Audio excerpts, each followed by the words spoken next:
মানুষের বাসায় কাজ করে আসলেই 5-6টা বাচ্চা কাচ্চা নিয়ে তিনি খুবই কষ্টে জীবনযাপন করে, খুবই কষ্টে মানুষের বাসায় কাজ করে।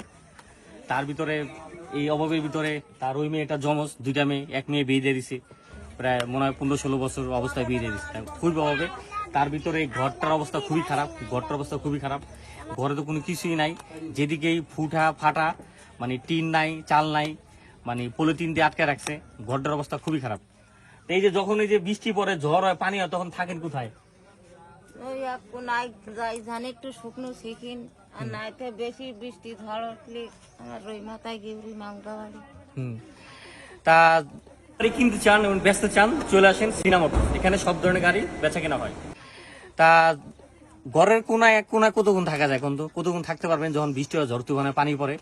না হইলে তখন ঠেকা পড়ে অন্য বাড়িতে যে আশ্রয় নেয়, অন্য বাড়িতে যে থাকে তারা।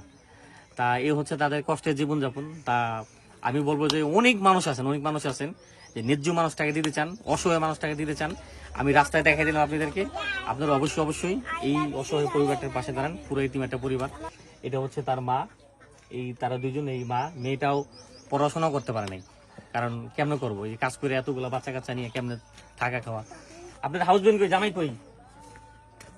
জামাই নাই, থাকে না এখানে, মানে জামাইয়ের কোনো খোঁজ খবর নাই, এতগুলো বাচ্চা কাচ্চা থিয়া আসলে অভাবের বাজারে আরো অভাব।